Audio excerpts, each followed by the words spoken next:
अयोध्या के सरयू तट पर स्थिति अंतर्राष्ट्रीय रामकथा संग्रहालय श्रीराम ट्रस्ट के अधीन काम करेगा।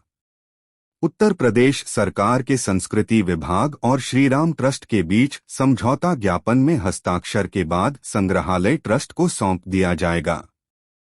रामकथा संग्रहालय को श्रीराम ट्रस्ट को सौंपे जाने के लेकर यूपी सरकार की मुहर पहले ही लग चुकी है।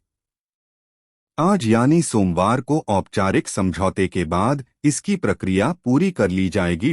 अयोध्या के सरयू तट पर स्थिति अंतर्राष्ट्रीय रामकथा संग्रहालय श्रीराम ट्रस्ट के अधीन काम करेगा। इस पर आज फैसला हो जाएगा। यूपी सरकार श्री राम कथा संग्रहालय एवं आर्ट गैलरी को श्रीराम ट्रस्ट को सौंपने की प्रक्रिया पूरी करेगी। इसके लिए समझौता पत्र पर साइन होगा।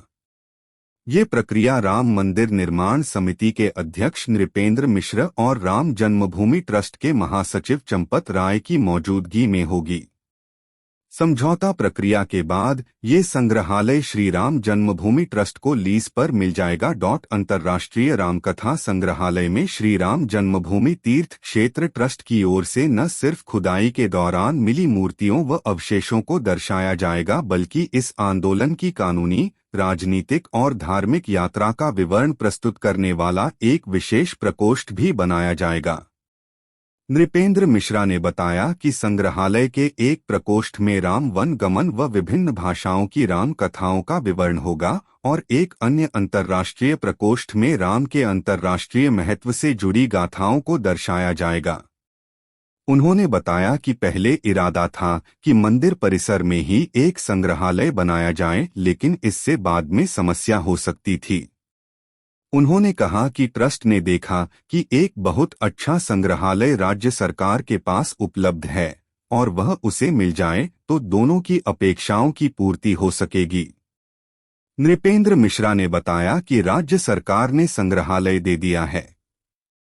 इसमें कार्य शुरू किया जा रहा है। पहले मंदिर ट्रस्ट की योजना में मंदिर परिसर में ही श्रीराम से जुड़ी और मंदिर परिसर की नींव की खुदाई में निकले दुर्लभ पुरावशेषों के संग्रह के लिए संग्रहालय का निर्माण प्रस्तावित था। 2400 साल से हर सदी में राम की एक कहानी, दुनिया में 400 से ज्यादा रामायण, अकबर, जहांगीर और शाहजहां ने भी लिखवाई थीं रामकथाएं। 10 महीने पहले लेखक Nitin R Upadhyay. Loading advertisement. आज राम नवमी है। भारतीय साहित्य के इतिहास में राम कथा 2400 सालों से पढ़ी, सुनी और लिखी जा रही है। इन 2400 सालों में हर शताब्दी में कोई एक रामकथा लिखी गई है। भारत के अलावा 9 देश और हैं जहां रामायण को किसी न किसी रूप में पढ़ा और सुना जाता है। अकबर, जहांगीर और शाहजहां जैसे मुगल शासकों ने भी वाल्मीकि रामायण को उर्दू में ट्रांसलेट कराया था। रामकथा पर कई विद्वानों ने रिसर्च की है, लेकिन सबसे डिटेल रिसर्च करने वालों में फादर प्रो कामिल बुल्के का नाम आगे है। 1935 में बेल्जियम से भारत आए मिशनरी कामिल बुल्के तुलसीदास की रामचरितमानस से इतना प्रभावित हुए कि उन्होंने रामकथा पर ही पीएचडी कर डाली। प्रो बुल्के ने दुनिया के अलग अलग हिस्सों में लिखी गई रामकथा पर रिसर्च की। उनकी इसी रिसर्च थीसिस पर रामकथा नाम से किताब भी पब्लिश की गई। इसी किताब में दुनिया की उन तमाम रामकथाओं का जिक्र है। दुनिया में 400 रामकथाएं हैं। करीब 3000 से ज्यादा ग्रंथों में राम का जिक्र है। रामनवमी पर प्रो बुल्के की इसी रिसर्च से रामकथा की पूरी कहानी।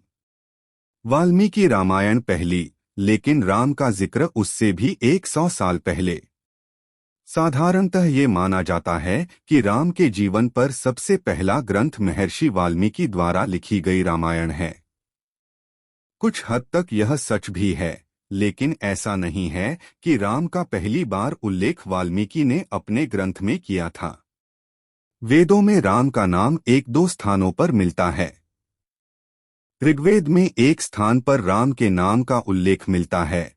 ये तो स्पष्ट नहीं है कि ये रामायण वाले ही राम हैं, लेकिन ऋग्वेद में राम नाम के एक प्रतापी और धर्मात्मा राजा का उल्लेख है। राम कथा का सबसे पहला उल्लेख दशरथ जातक कथा में मिलता है, जो ईसा से 400 साल, अब से 2400 साल पहले लिखी गई थी। इसके बाद ईसा से 300 साल पूर्व का काल वाल्मीकि रामायण का मिलता है।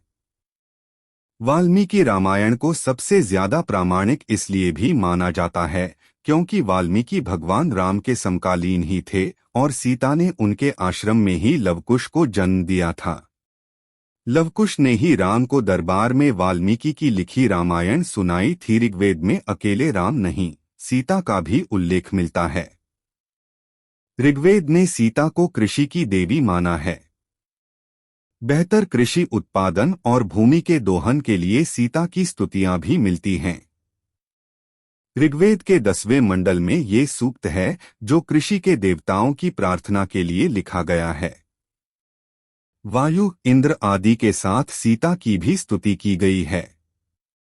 काठक ग्राह्य सूत्र में भी उत्तम कृषि के लिए यज्ञ विधि दी गई है जिसमें सीता के नाम का उल्लेख मिलता है।